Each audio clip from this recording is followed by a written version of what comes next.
ঢাকার জাতীয় স্টেডিয়ামে 18 নভেম্বরের বাংলাদেশ ভারত ফুটবল ম্যাচকে কেন্দ্র করে ফুটবল প্রেমীদের মধ্যে শুরু হয়েছে উন্মাদনা। টিকিট নিয়ে শুরু হয়েছে চরম হাহাকার। টিকিট বিক্রি শুরুর মাত্র 4 মিনিটের মধ্যে শেষ হয়ে যায় 18,000 টিকিট।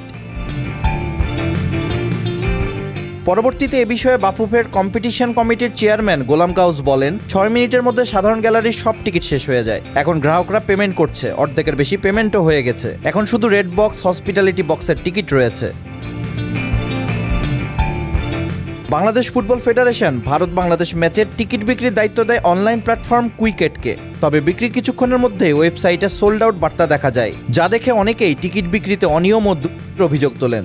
6 ক্যাটাগরির 18,000 টিকিট বিক্রি হয়ে যায় মাত্র 4 মিনিটে। গ্যালারির টিকিটের দাম ছিল সবচেয়ে কম 500 টাকা।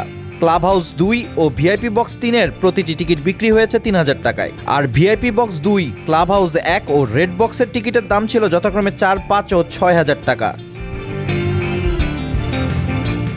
এএফসি এশিয়ান কাপের মূল পর্বে জায়গা করে নেওয়ার আশা শেষ হয়েছে বাংলাদেশের। ভারতেরও একই অবস্থা। তবু মর্যাদার কারণে বাংলাদেশ ভারত ম্যাচ ঘিরে উচ্ছ্বাস তুঙ্গে ফুটবল প্রেমীদের মধ্যে। নিয়ম রক্ষার জন্য হলেও এই ম্যাচের প্রতিদ্বন্দ্বিতার আবহ ভিন্ন মাত্রা পেয়েছে। এর আগে প্রস্তুতির অংশ হিসেবে বাংলাদেশ 13 নভেম্বর নেপালের বিপক্ষে খেলবে একটি ম্যাচ। নেপাল ম্যাচকে সামনে রেখে 30 অক্টোবর থেকে শুরু হয়েছে হাভিয়ার ক্যাবরেরার অধীনে অনুশীলন ক্যাম্প। 5 নভেম্বর ঘোষিত হয়েছে দল। ক্যাম্পে দ্রুত যোগ দেওয়ার কথা রয়েছে ব্রিটিশ বাংলাদেশি ফুটবলার হামজা চৌধুরীর।